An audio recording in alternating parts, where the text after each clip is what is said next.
Okay, good afternoon, everyone, and welcome to week 3 of the SFL's program. Very excited to have with us today Sarah Dunifon.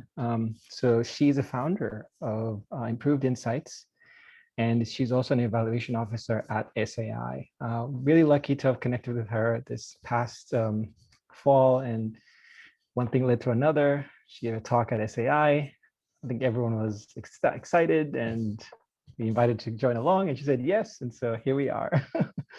And we talk everything evaluation, and it's a really hard thing. It's not a thing you're gonna get in one session. Just please, I'm gonna tell you that right now. It's a practice. It is a practice that you need to continually be asking yourselves, how do I, am I assessing what I need to be assessing? Is what I'm doing having an impact? What is the impact? And connecting that to the problem statements, as we talked about last week, that you all have set up. So with that, I will pass it on to Sarah. Sarah, welcome. Thank you so much. And I'm excited to be speaking with you all again today. We're going to be talking about planning for impact through evaluation, and we're going to be actually debuting a really exciting framework that I've had the opportunity to learn about myself, and I've gotten exclusive permission right now to share with SAI folks. So it's going to be pretty cool. We're going to have a couple activities throughout today's program, and then at the end, we'll have some time for questions as well. But feel free to jump in if anything's unclear, especially during activity times. I'm happy to, clear things up or offer some one-on-one advice if anything needs to be clarified. So I'm going to go ahead and share my screen. Working with the dual monitors here. Okay, so we're just going to head right on in. So you're all here because you have exciting initiatives focused on STEM outreach and education and equity.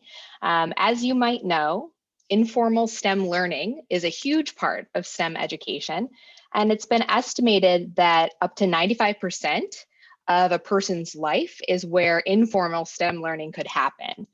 Only about 5% of average Americans' lives are spent in a formal classroom, and therefore most science is actually learned outside of school.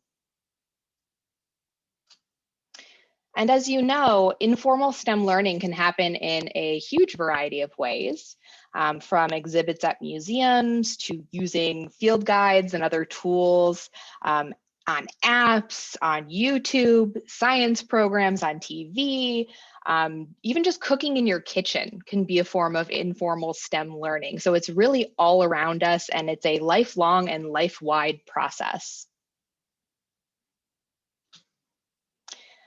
And today we're really going to be focusing on 8 key informal STEM learning outcomes or progressions that could result from the work that you're doing.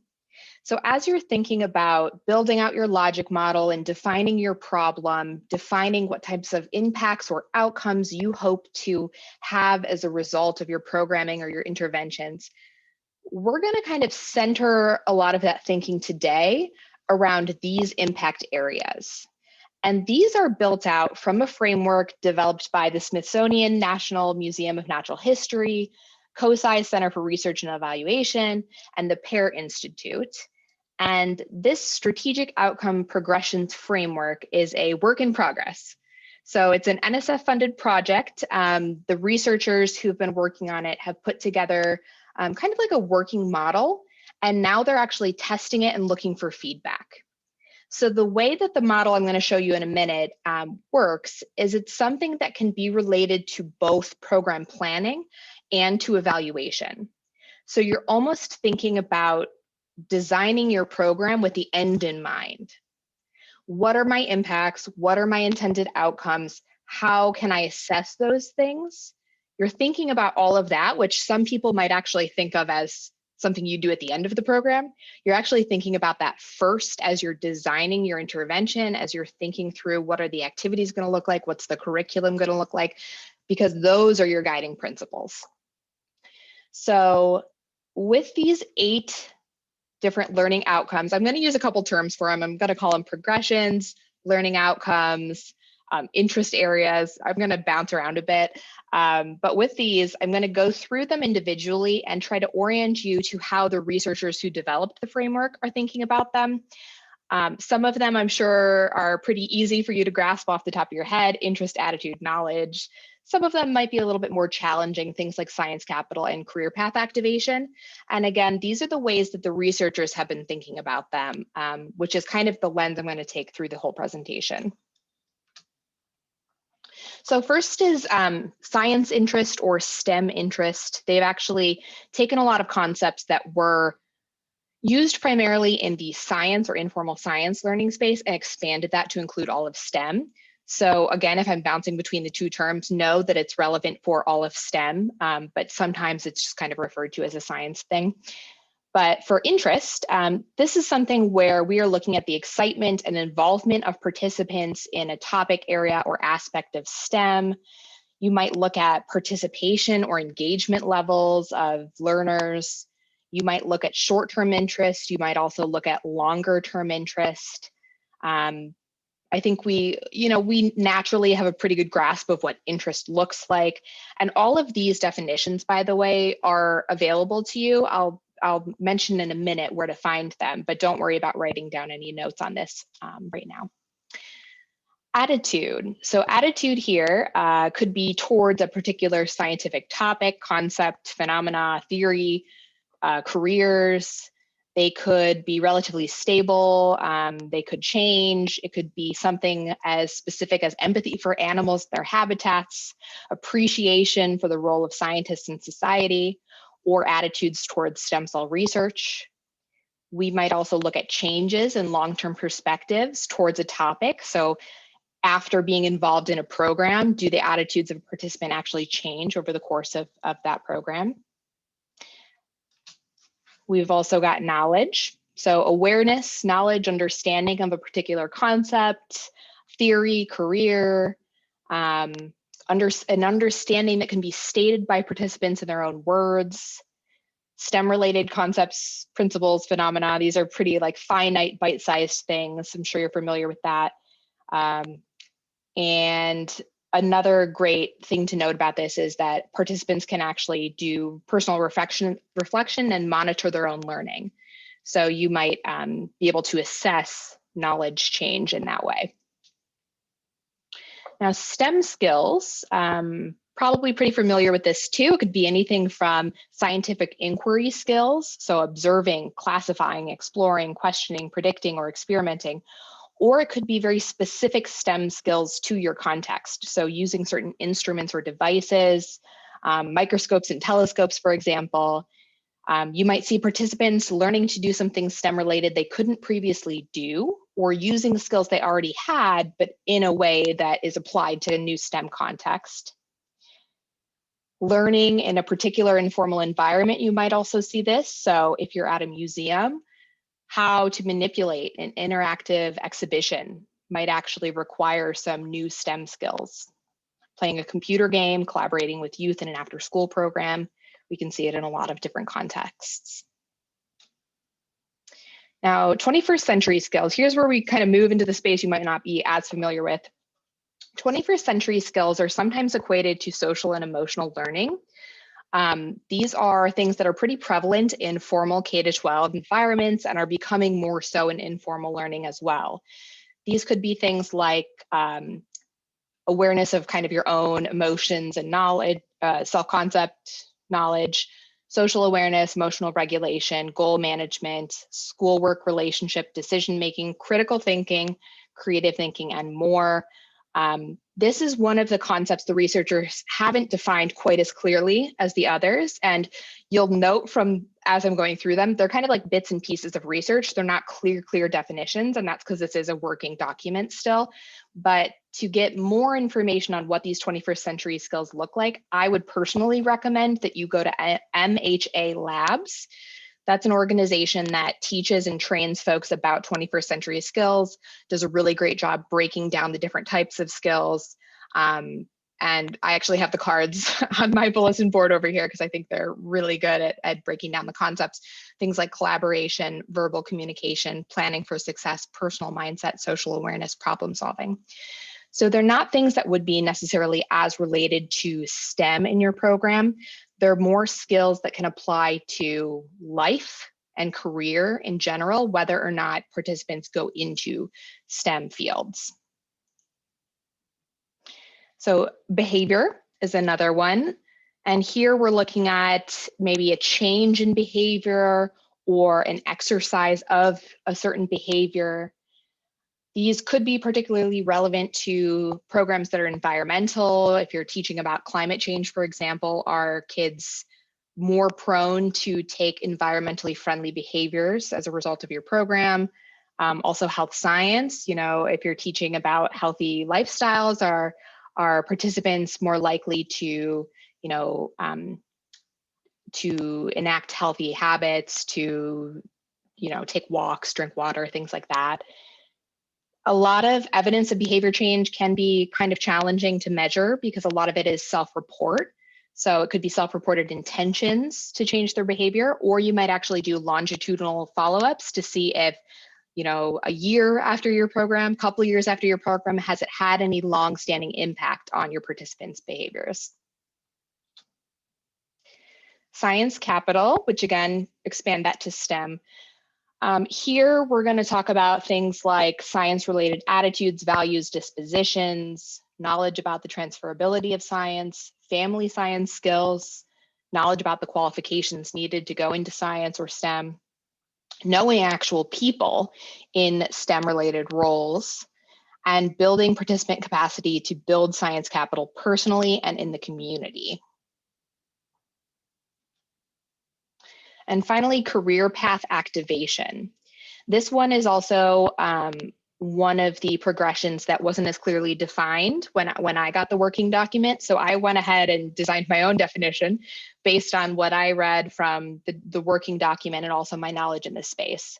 So here I would say that these are concepts like awareness of career paths, identity and self-efficacy or self-confidence that one can achieve a career in a STEM space, intention and preparation to achieve a career in a STEM space, and then actually obtaining a STEM career.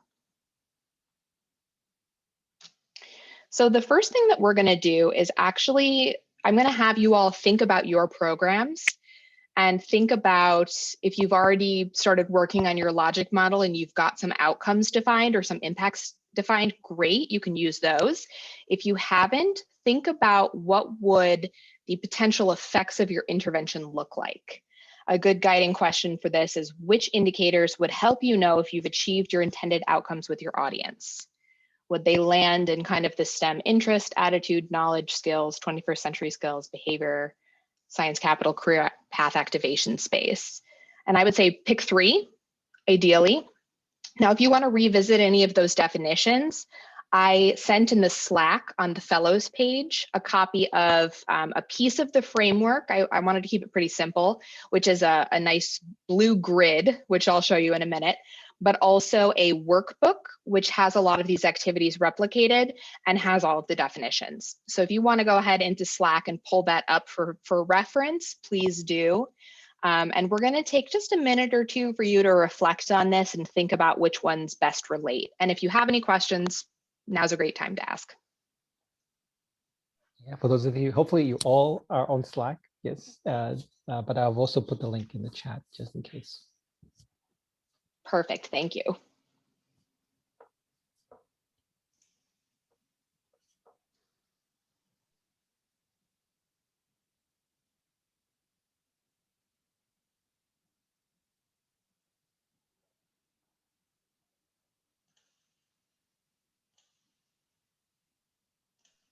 And this workbook will be a great add-on for you guys to work on the next 2 weeks, in fact, because we're going to be spending 2 weeks just on evaluation. So it's a great conversation starter. Yeah, you'll see a lot of mirroring between the presentation activities and the workbook, but the workbook takes a little bit more of an extended approach. So you can spend a little bit more time thinking, and there's more kind of in between steps of breaking out what might be the best indicators for you. Am I familiar with the CS for All grant? I am somewhat familiar with it. If you have specific questions, let me know. I have heard of it. I've never worked on one, but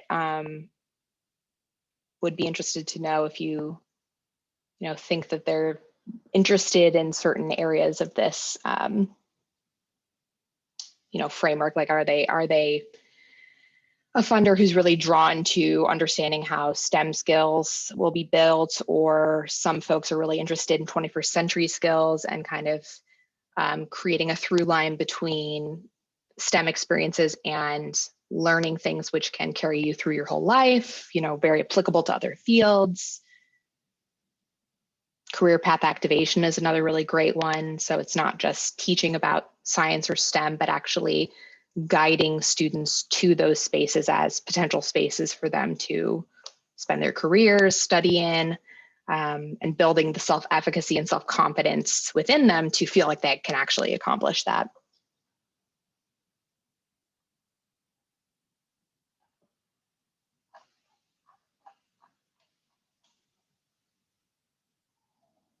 Okay.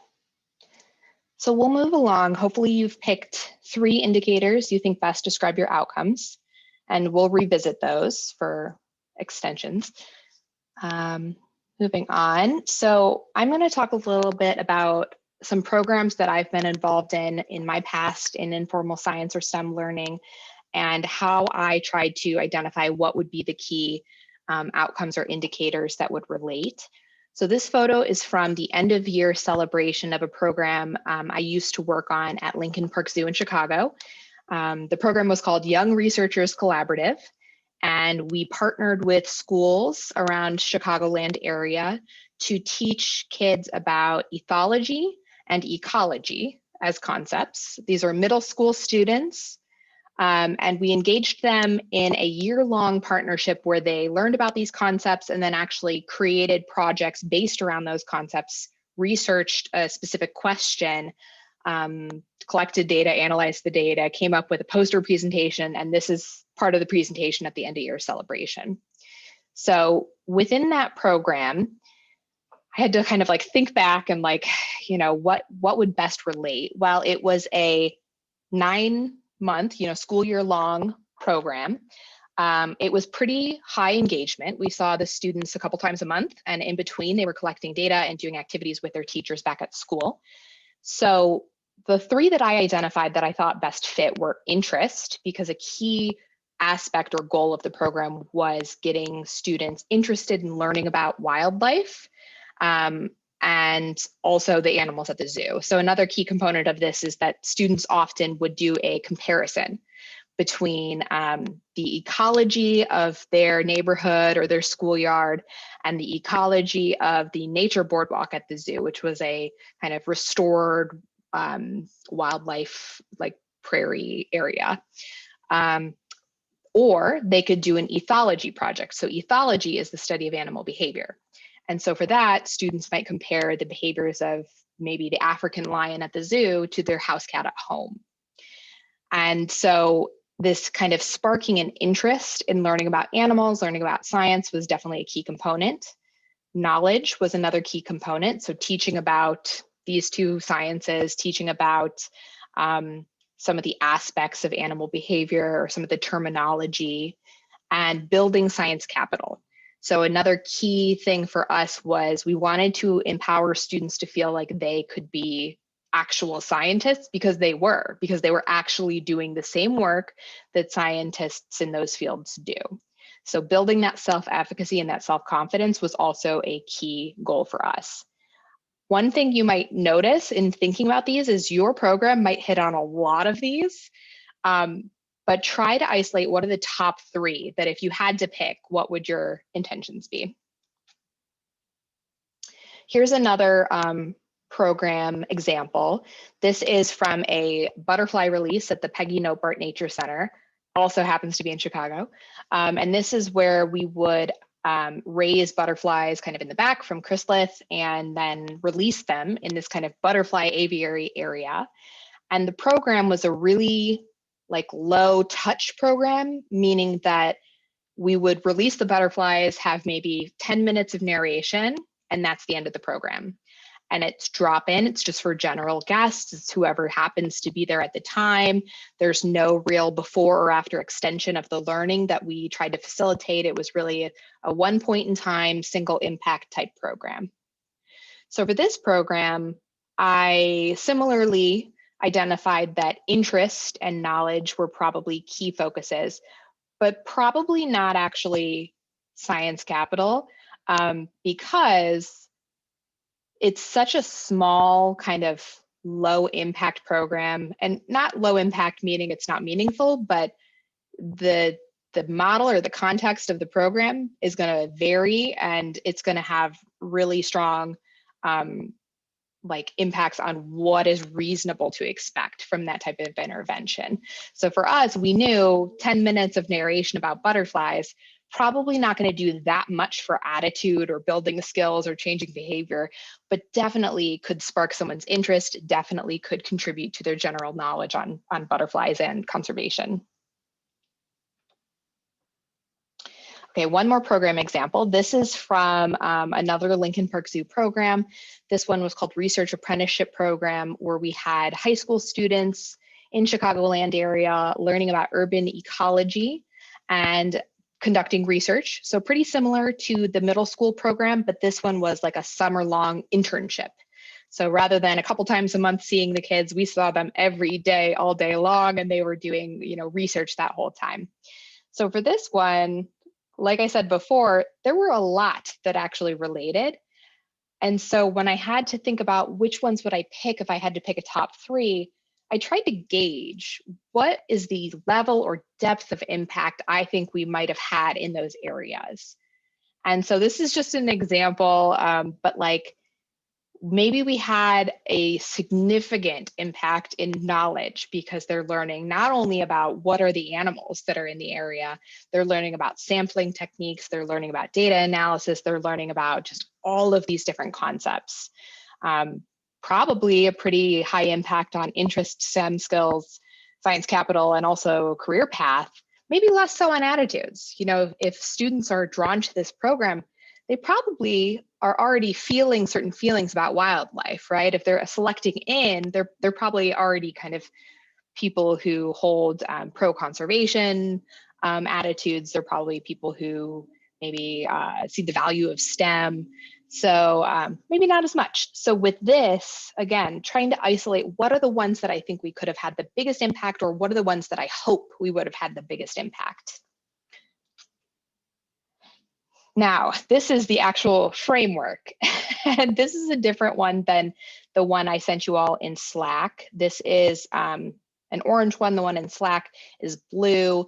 Very little difference. The one that I separated into a PDF and sent you all has indicator statements as well, which I thought was helpful. This is kind of just the general framework. But the way that this framework works is you see at the top all of our different progressions that we described in the columns. And in the rows, we see depth levels. So like I did with those bar charts in the last slide, this is a way to kind of understand what is the level of impact within that learning area that we are having or that we might have. So for an example, let's take a look at attitude.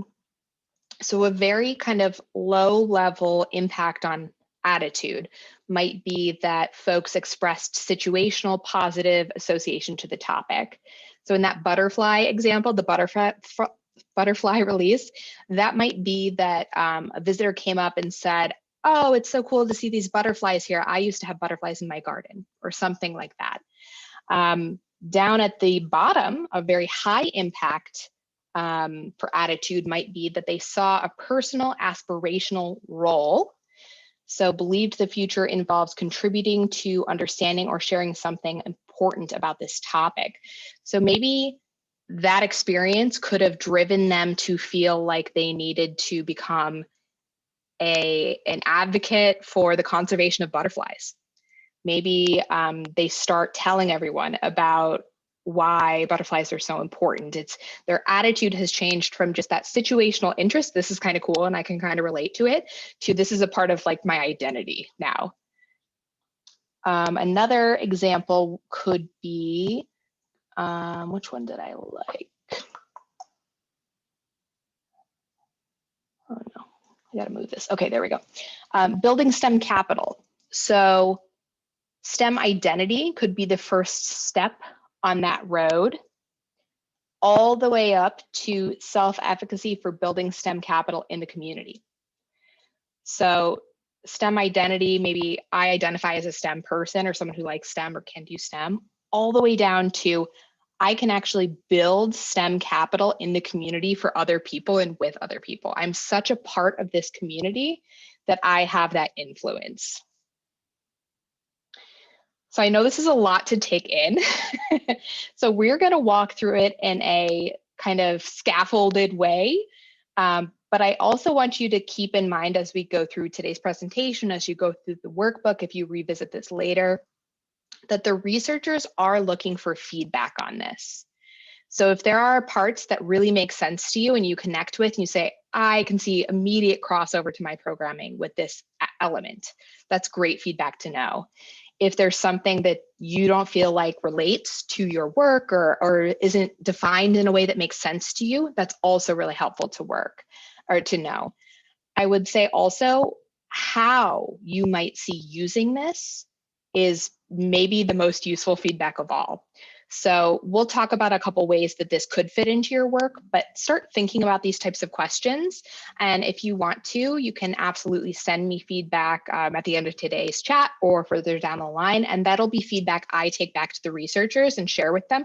So you can be a part of developing this framework that hopefully will be used across the entire field in the future.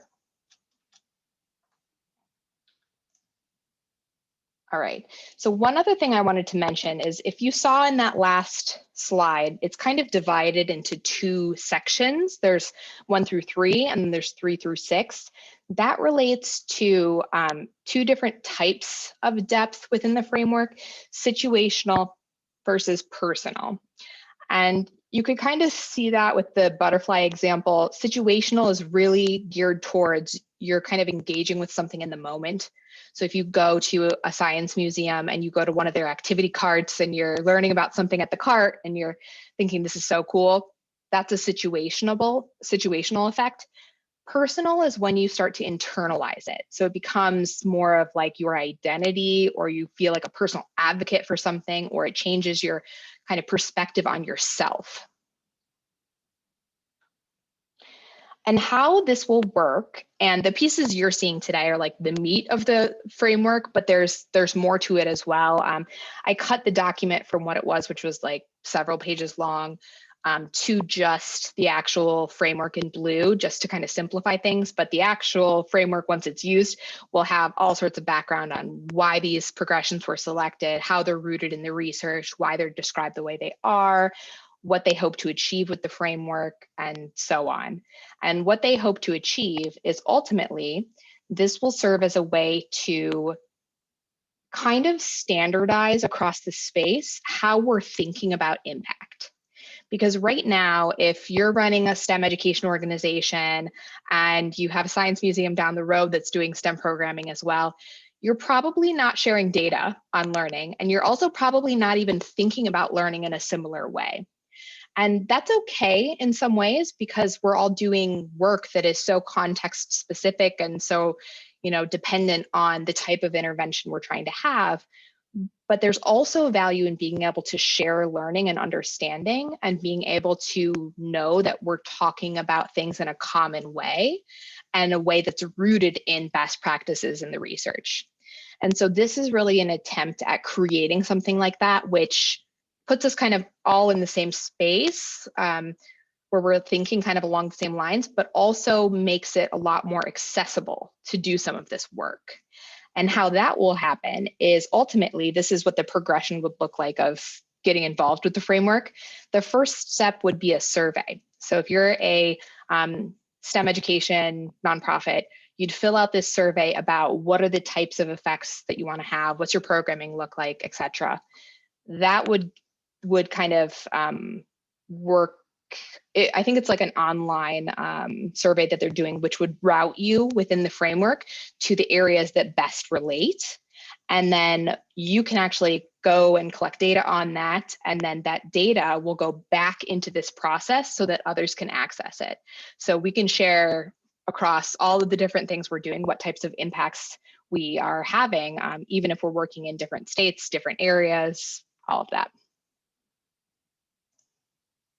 So this is a very grainy screenshot of the framework version that I sent you. I have a better one that I'll drag on the screen. And I like this one a little bit better than the orange one because it does have these indicator statements. So for knowledge, for example, the first level of depth there is acquired general awareness. An indicator statement for that could be the program raised my general awareness of butterflies. It's a way to kind of conceptualize what would these look like in practice. And they could be statements that folks going through the program are saying. They can turn really easily into outcomes for a logic model, which I'll show you in a minute.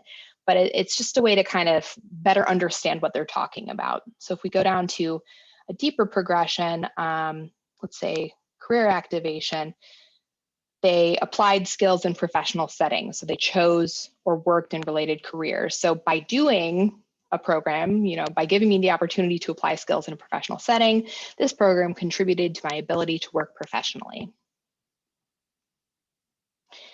So you all have access to this blue framework, which I find super useful to reference. And what we're going to do next is try to isolate within the 3 areas that you selected, how deep do you expect the impact to be based on the interventions that you're having or you want to have? So select 3 boxes, and they can be in 3 separate areas, or you can have more than one in a single column. That's okay. But take a couple minutes to think about what types of effects you expect to have within your identified outcomes.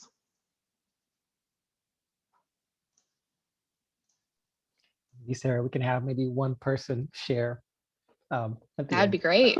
Yeah. So, yeah.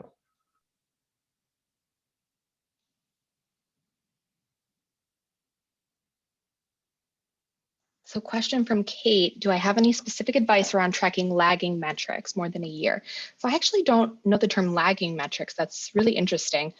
I would say it really depends on the type of information you're tracking. I know one of the challenges in informal science learning, informal STEM learning is this kind of longitudinal data collection and understanding the longer term or even medium term impacts of programs. I think folks are pretty comfortable doing a post-program evaluation or survey or assessment of some sort, but looking at how programs have impacted participants several years down the line, that's an underexplored area. It's not that no one's doing it, there certainly are, but it is more challenging. So let's see, a personal example from something I've worked on is looking at longer term, is more medium term impacts of a teen program on intention to pursue STEM careers, and if those teens who were now in college or university were pursuing certain degrees or majors. And we did follow-up interviews for that. And I would say the most challenging aspect was just getting correct contact information. Because if you're working with youth, they're probably moving quite a few times throughout the course of their childhood, especially once they get to college. Technology changes. So if you were engaging with them on a certain social media platform, that might not even be, they might not have an active account on that anymore. Emails change. I personally have had probably like 6 different personal emails over the course of my life. Like, that can be a challenge. So yeah, I would say that's my quick example of kind of a longer term follow-up that I've done, but happy to go into more specifics if you have more questions on that. It is a tough one because you have to think about what frequency it is, and people moving around, and then also the other effects they're going to be affecting them, right? Other components that are beyond your Yes, control. And how do you isolate what's happening to them after your program versus what happened to them during your program?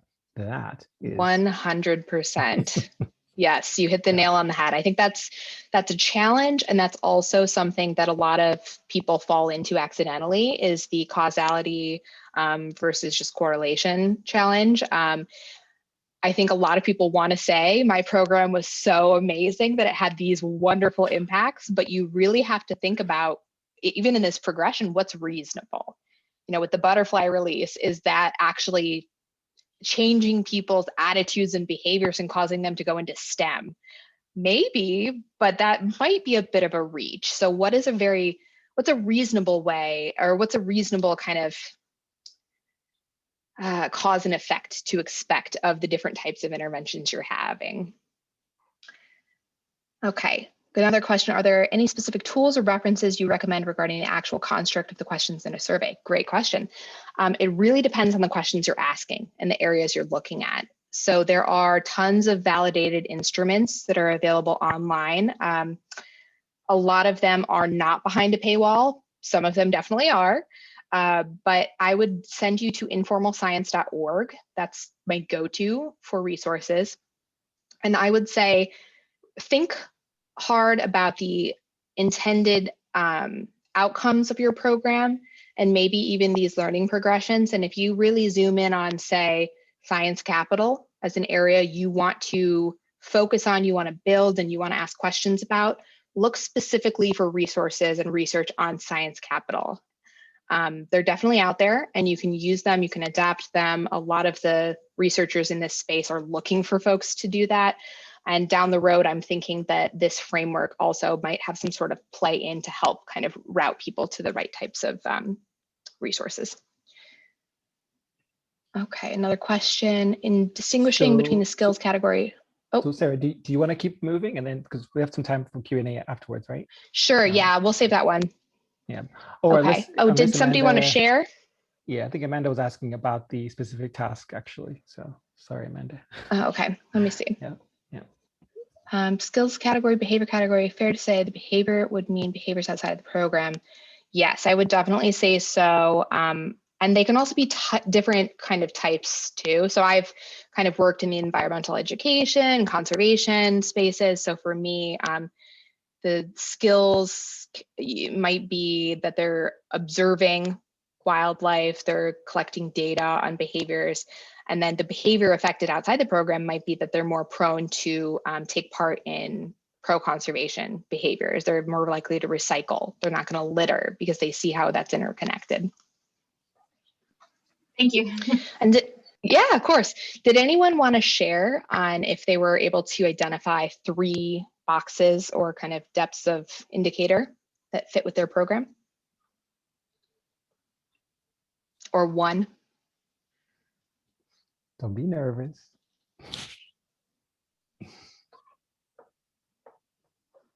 So I guess I could go.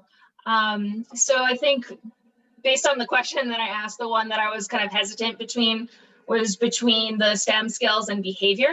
So I'm thinking of adding a storytelling component to the program that I'm designing. So having participants tell a story at the beginning and then tell it at the end of the program, and analyze how their storytelling skills have changed over the course of the program.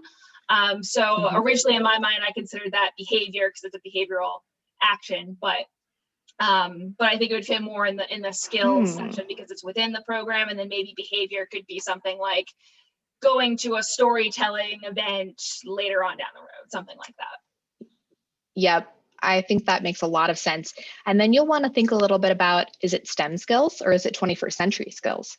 Because I think storytelling in that way could fit into either, depending on what you're looking for. So that's something you're going to want to drill into a little bit more. Check out the MHA Labs site that I sent you all to, and then also think about within those STEM skills, could those relate? Like I'm even thinking science inquiry skills, making comparisons, making inferences, like those could actually be a part of the storytelling as well. So thank you. But thank you for sharing.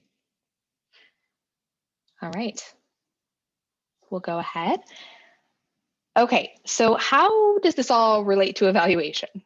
Well, I tried to outline for you what goes on in my head when I'm thinking about these. And I'm going to take you back to the middle school Young Researchers Collaborative example. This is the one where they did either ethology or ecology. And for that, I decided that my 3 indicators and depths would be knowledge level 2, knowledge level 5, and science capital level 3. So for knowledge level 2, we have acquired declarative knowledge. So this is something demonstrating acquisition or understanding about specific names, facts, lists, organized discourse. So it could be things like, I learned about the food pyramid, historical periods, types of mollusks. In my example, it would be about Chicago wildlife. Knowledge level 5 is understood the use of a research method. So for that Young Researchers Collaborative, that could be, I understand how to conduct an ecology or an ethology study. I know how to use an ethogram, which is just, kind of a rubric to assess different animal behaviors and do a timed interval study so that every 30 seconds I'm tracking what the behaviors are. Science capital, level 3. That one is personal science capital, self-efficacy, perceived ability to generate and utilize science involvement and resources. So for this one, maybe because of the program, we would expect them to see a deeper affinity for science. They feel like a science person. They feel like somebody who can do science. And so they're seeking out other opportunities to learn about science. And so I turned kind of that way of thinking into actual outcome statements. And these are the same outcome statements that could be in your logic model. So for knowledge level 2, students will be able to demonstrate understanding about animal behavior concepts. Knowledge 5, students will understand how to conduct ethology studies. Science capital 3, students will develop increased self-efficacy to be active in science. And then based on those outcome statements, we can start to think about how would we actually assess if that's happening. So for knowledge level 2, understanding animal behavior concepts, we might test students' knowledge on animal behavior concepts through pre-post tests, through interactive assessments during classes. For knowledge 5, understanding how to do kind of the research methods, so how to do an ethology study, we might use observations and rubrics aligned to the research process. So maybe when they're collecting data in their schoolyard, we're also walking around and saying, oh, they're making observations, they're collecting data, they're analyzing data, and so forth. Science capital 3, looking at their increased self-efficacy. For this, maybe we would use individual interviews. Maybe we'd use surveys, maybe we'd do writing assignments and associated rubric for them to reflect on how they feel about their place in science and if that's something that they can be successful in. There's a lot of ways to get at the knowledge, but understanding what exactly you want to look at is the first and most important step by far, which is why we spend so much time really drilling into what are you trying to achieve with the program. So that is kind of the progression in my mind of how this turns into something to use for program planning, which turns into something to use for evaluation. We're going to do another activity here where you're going to consider the 3 boxes that you checked, the 3 progressions in depth, and think about how you might use them to either adjust your programming or align evaluation. So you might use them to adjust your programming if you have identified one of those boxes or areas that's super important to you and you think that participants should leave your program very successfully achieving that thing, but it's not necessarily reflected in your program model. So for me, thinking about that, that knowledge 5 of that last example, so they really understand how to conduct the ethology study. If that was a core progression, a core outcome for me, but that wasn't an activity built into the program, that's a misalignment.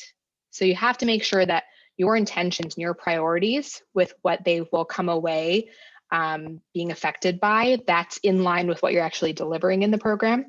And then also, how would you then take those defined outcomes or areas and translate them into evaluation? So it's kind of two pieces: assessing what you're doing and then determining how this can kind of guide evaluation moving forward.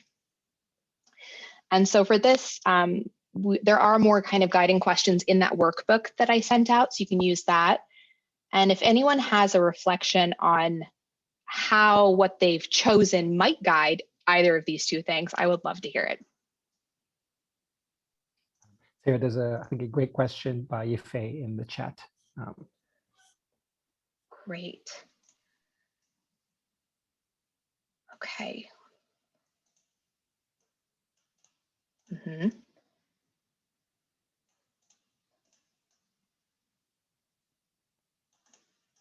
Very interesting. Yes. Okay, great. So the question is that each of the verticals, each of the columns and progressions are highly correlated. Is there any literature that connects the relationship between the topics? And for example, there's extensive progressions from the world of applied linguistics. So the question is wondering, how can we be strategic in picking which of the three, and how do they relate to each other? So I am positive that there is research that relates them together, but it's going to vary. So for instance, with something like science capital or self-efficacy, research shows that having experiences to actually do science and STEM, to practice your skills, to be the researcher, that builds your self-efficacy, that builds science capital.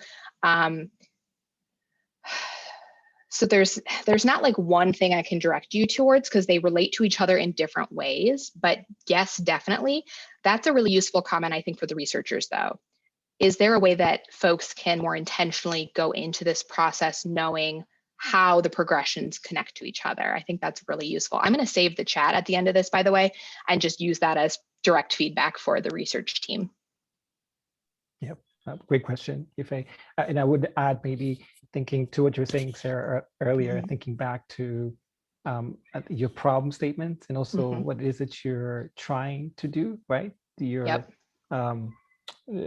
hypothesis, okay? Because you can have a lot of unintended impacts, right, in this. True. And if you did your reading, all of you, I gave a little reading there, you will get unintended impacts. So the question is, what do you measure? Because you can measure anything, like literally anything. Ultimately, what are your KPIs, key performance indicators?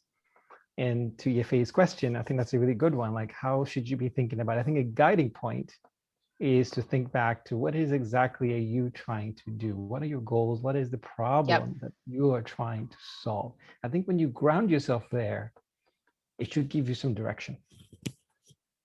Absolutely. Yeah, I think about the process almost picturing a logic model. So if you think about the impacts, those kind of overarching change that you wish to see in the world, that's the problem statement and solution right there. That's the really big, what am I trying to do?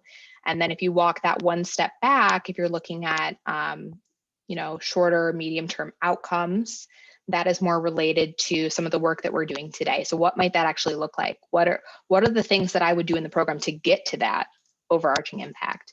And then the evaluation piece is kind of aligned with the outputs. So what things can I track? What things can I assess to understand how we're doing at getting towards those outcomes that then get towards those impacts? A little fun quiz there: outputs versus outcomes. I'll leave it there.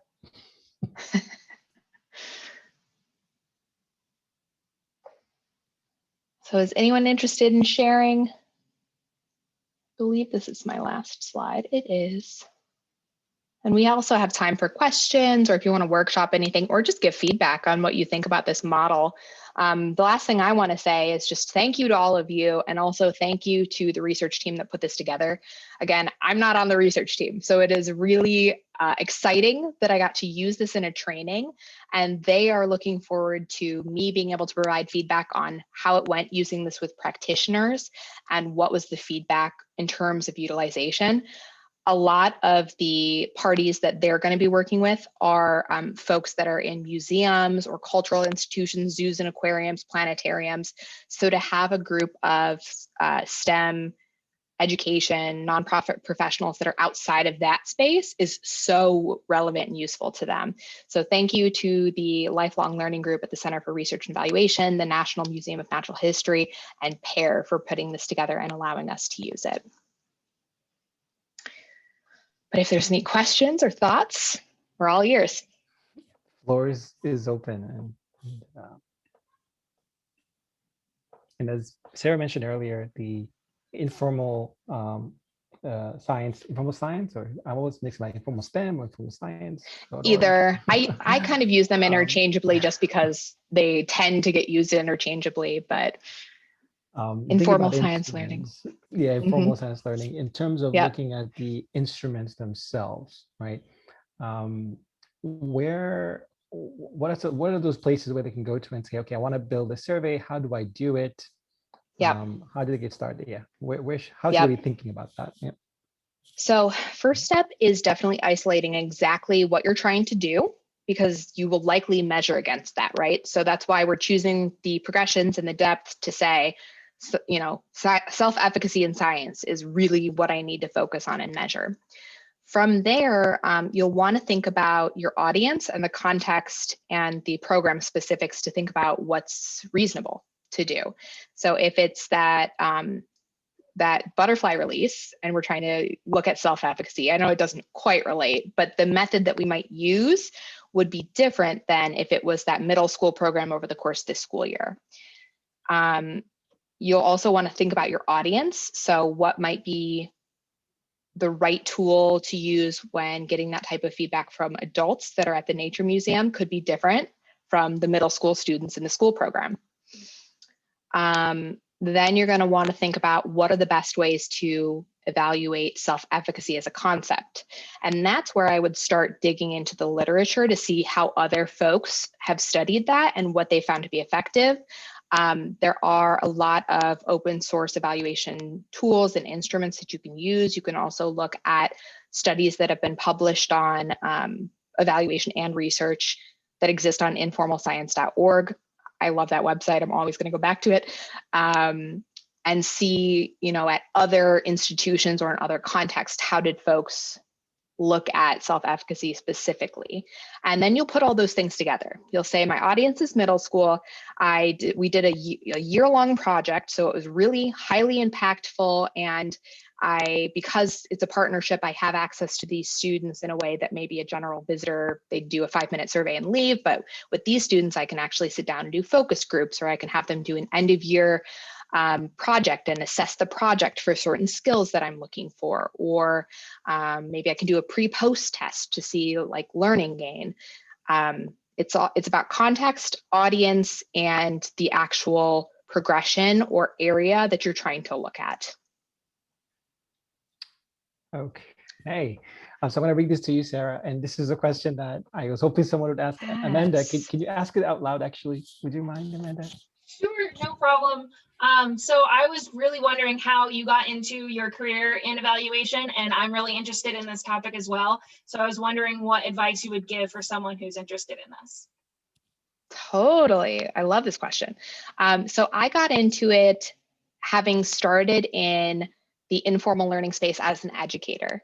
I started my career, I was living in Chicago, I was working at, you know, different institutions, and I ended up working at Lincoln Park Zoo, which is where I really dug into informal science learning as a concept. Early on, I was an educator there, so I was actually leading the school programs and developing programs and managing clipboards and stuff like that. And then that kind of shifted to more kind of program design and management, and then that kind of shifted to this research and evaluation space. at the time that I was working at that institution, evaluation as something to be done within cultural institutions and museums was still kind of growing. It's a field that hasn't really been around for that long, a few decades at most. And so the field really was starting to look in that direction and say, this is something that we need to have as a component of all the programming we're doing, because it's so important for accountability and showing impact and understanding what's happening and so forth. So I started kind of being the default person on the team who would learn about this stuff and start enacting it, work with our external evaluation team that we had been working with as well, and absolutely fell in love with it and decided I had to learn more and go into this as my full-time thing. And then I started working as a research and evaluation associate with Wildlife Conservation Society in New York and later as a senior associate. And within that, I almost was an internal consultant in that organization, working with different facilities to understand the different learning that was happening and do some audience research and so forth. So I got into it that way through kind of being engaged in the learning already and the program design and then shifting. I think a lot of people get into it either that way or they specifically go to school for evaluation. Which there are some really great grad programs in evaluation that you could find probably through the American Evaluation Association. Or folks are really interested in informal learning and they go into grad programs specific to informal learning and then shift from there. Yeah, I would say that that's how I did it. So for me, it was less kind of going into a formal program and more learning on the job and learning through doing and picking up the skills. But I have absolutely loved it. I think it's a fascinating space. And Amanda, if you have any follow-up questions, feel free to reach out to me and I'd be happy to talk more and give, personal recommendations to you. Great, thank you so much. Of course. Sarah, do you want to uncheck the presentation so we can all see each other again? Yes. Perfect. Here we go. Yeah, please go ahead if you have additional questions. And I'll put in the chat also that informal science website I was talking about. That's an NSF funded resource center. A lot of folks in this space will publish on research and evaluation they've done in this space on that. There's a lot of open source material. You can also find people who are practiced in evaluation if you want to talk to them or hire them or whatever. So it's a good resource to know. I had just a question looking at this sort of exercise in assessing and evaluating our projects ahead of time. Yep. With my project, which for just as a brief summary, it's trying to provide a virtual environment for insect exploration that would then inspire people to engage with the real natural world on a more regular or more interested, informed, active basis. For evaluating that, it seems that that type of approach would be all largely self-reported. As far as assessing what I chose were kind of interest, knowledge, and behavior as far as these goals and ideas for how this would potentially affect participants. But yeah, I think, is there, for self-reporting, is there any sort of, not standard, but feedback or input on, I don't know, I guess it would have to be really well-framed questions for self-reporting to get an idea of how much people are engaging, or I don't know, it's sort of swirling right now. But yeah, that's a good question. I think a lot of the space, and especially progressions that relate to those, it is going to be self-report, because there's, with STEM skills, 21st century skills, those are things that, a third party could observe and take data on. But for things that are kind of more internal attitudes, interest, knowledge, so forth, that is largely going to be self-report. So there's not a single standard or best practice for that. It's so context specific. So I would say, like, in moving forward, it's thinking about exactly what you want to look at. So it's self-efficacy or behavior, STEM skills, whatever. But then also thinking about utilizing validated instruments or looking into survey design best practices, and kind of it's like the concept itself, and then building around it in a way that makes sense. But yeah, self-report is probably what you're gonna end up doing with that. But there's a lot of ways to get at that, right? You could do an interview, you could do a focus group, you could do validated Likert type scales. Like, there are a bunch of different ways that you could approach that, and which one you use is going to be dependent on your audience and your context. Hi, any advice or insight for measuring outcomes, particularly working with minors and children? I know there's a lot of like legal issues with collecting information from them. Great question there too. Consent processes, consent forms, verbal consent processes for kids that are too young to read the consent form. I think it's best practice to develop both for parents and guardians and for the children themselves. So you can get prior consent from the parent or guardian. It may be a written form, and then day of, you'll explain what you're going to do. I'm going to watch you do this activity, and I'm going to take some notes. Is that okay with you? And the kid can give you verbal consent, and you can kind of do it in a developmentally and age appropriate way, but making sure to get both. I would say generally folks are pretty okay with that, unless you're collecting something like sensitive, or unless you're collecting like video data that you're going to put online or something like that. But thinking through a good consent process, thinking through data management, and building all of that up front is going to be key. Crucial. Yeah. You got to think about it, all of this up front. And this is the whole point of this, is just pre-gaming it now. Totally. Yep. And if that would be an interesting topic, maybe that could even be a whole session. Yeah. How to get consent. What are the processes? What are the forms? So forth. Yeah.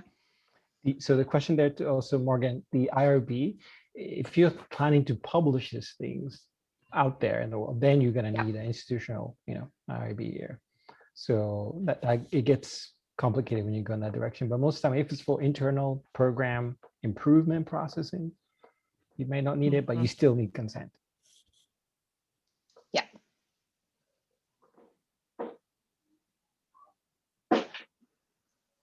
And part of why evaluation is, I think, super critical as well. I sent you all a link to actually a call for a grant call right now that is active, and it's due on the 31st of March. So short notice. Some organizations actually really care about evaluation and give you an evaluator once you get the grant, if you get the grant. So we're assuming this will become slowly like the norm, right? NSF is almost like even allowing you to allocate funding for an evaluator in grants, okay? So part of the evaluator, when the reviewers are looking at your grant, your evaluation plans, they actually give you a score on that, okay? This is why we want to give you these elements, and the model that Sarah went through today is a way for you to start using that language that they know about, and they can see that you're actually taking this seriously upfront. Okay, so question from Yifei. Do you think students stay at a particular level, row, or is it more fluid, since where they fall can be time or and context specific? Great question. These are some good questions that I'm like, yeah, I'm going to stump the researchers on these, so I'm excited. I think it depends. Are you thinking about like an individual student and their progression down through deeper experience with the program, or is it looking at a group of students, and could some achieve a level 2 of depth and others achieve a level 4? So that's two ways of thinking about that. I think as far as the progression piece, that's not always the goal, because to get to the deepest level of impact for a lot of these progressions means that you are probably putting on a program that is like super duper high touch, meaning that it is a lot of hours, a lot of engagement, a lot of thought going into, you know, the empowerment of the students, or the students actually conducting STEM research or doing STEM skills or what have you, which is just simply not the model for a lot of programs. Like if we're doing that butterfly release, it's just, we're not going to get down to the entire thing, and it's not the goal. So it's really based on what is the type of intervention.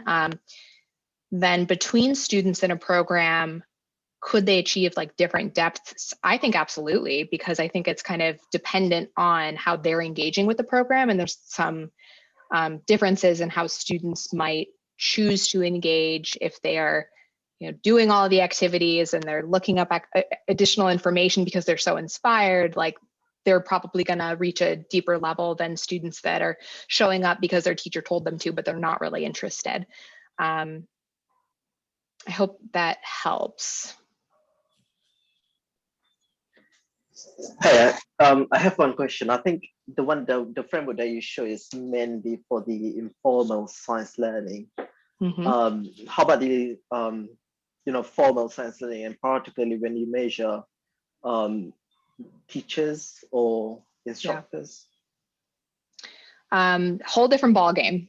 I'll say the crossover that I see is really those 21st century skills. I think a lot of the ways that you can assess informal learning can be applied to formal learning, but they're not. They're very much treated as distinct contexts. I think formal learning, we see a lot more of kind of like pre-post assessments built to tests and other ways of assessing knowledge gain and then skill gain. We see for teachers observations. So are they encouraging certain types of learning or processes for learning? Are they instructing in a way that encourages more inquiry-based exploration, for example, or putting together activities that help students to practice social emotional learning skills? But that is kind of a different space than I operate, and that this is hoping to address. There could be some crossover, but I think they're very much treated separately. Yeah, and I will add, Sophie, for your project especially, because yours is actually very interesting. You have teachers, and then you have the students of the teachers after they've participated through your program. As Sarah mentioned, a pre-post, something like that. You know, what changes taking place after participation in your program, right? So you're gonna have to think through what are those skill sets that you want to actually measure, right? And what are those metrics that are gonna be able to tell you like, oh my God, this has worked. And then you can go a level deeper and saying, well, how has it translated to the students that they're teaching, right? So then you could push it that far and start looking at the actual performance of those students in those classrooms. And hell, guys, you can get crazy and start doing RCTs. Now, I'm not gonna get into that right here with you all, but that's when you really start comparing and making comparisons, proper comparisons, to really know whether your thing is actually having an impact to a real, true control group, right? And we're not in a lab anymore, right? We're not going to be playing with, wild type mice versus these other genetically modified mice. We can't do that here in this case, right? But there are definitely some good ways you can try to get at that close enough. So the readings I sent you, go to our library as well. There's some really great examples of people that have tried this, and it's an active field, right? As Sarah mentioned, people are working actually on the research of evaluation. Yep. It's an evolving field, hence it's a practice. Indeed. Sorry, just another question related to that one. So basically, when there are a lot of instruments out there, and then when you adapt those particular instrument or model, do you need to validate those instruments or for the project? Yeah, I think it's dependent on your goals. So similar to the decision between kind of going through a formal IRB process or not, you can think about what are my goals with doing evaluation. So if it's largely for internal improvement, to demonstrate some impacts that maybe you're having to stakeholders or funders generally, for those, folks really don't do too much in terms of controlled trials or IRB necessarily. If you're going to be publishing and you're going to be putting out like a new instrument as something that others can use, and you want to show that it's of a quality that, that fits with the rest of what's out there, then definitely. But there's enough that's existing where you'll probably be able to either find something that's already validated and adapt it for your purposes, or create something internal that doesn't necessarily need to be validated because you're just trying to get some kind of, preliminary or just kind of, I don't know, not quite as advanced knowledge on how your program is going, what tweaks need to be made, and so forth. Yeah, you don't have to just completely start from scratch each time. I think some little digging, right? Go in there, do a little bit of homework. You'll be able to find somebody or an instrument that you could potentially use, test quickly, tweak, right? Adapt. Absolutely. And then move on. Okay. Sorry, can I have another question? So Yeah. when you have an instrument, of course you wanna use the instrument for quite some time, but when your program evolves, must be that you want to make an adjustment to that particular instrument, and then some instrument in the beginning then will not match up, the one that you want to develop afterwards. So is that something that need to be considered? For example, then you want to measure your programming year 1 to year 3, for example, when the instrument is not the same. Yeah. I would say you can absolutely be changing it as you learn more about your program and as you learn more about how the findings are useful or not. It is okay to compare data that's slightly different over the years, because we kind of expect that to happen with a lot of groups that I've worked with. How questions are framed might be different from 10 years ago, 5 years ago, this year, but the data kind of largely gets at the same thing. So I'm thinking about, for example, demographic data. If the categories for demographic data shift over time, you can still kind of get a general understanding comparing, even if they're different survey options. If it is something that's like self-efficacy, and you want to study self-efficacy now, but 5 years ago you were studying a different concept entirely, they don't quite relate. But I think it's pretty common to kind of piece together what you do have and know it's not perfect, and that's okay. And it's all about just kind of learning and iterating as you go. Yeah, and keep in mind the instruments typically have multiple questions inside. And it's rarely the case that the entire set is different. You're going to find yourself with a couple of them that are static. Yes. And so it gives you a reference point to then start adjusting the rest of them. As Sarah mentioned, it's going to change. Please know, it's going to change. This is the fact.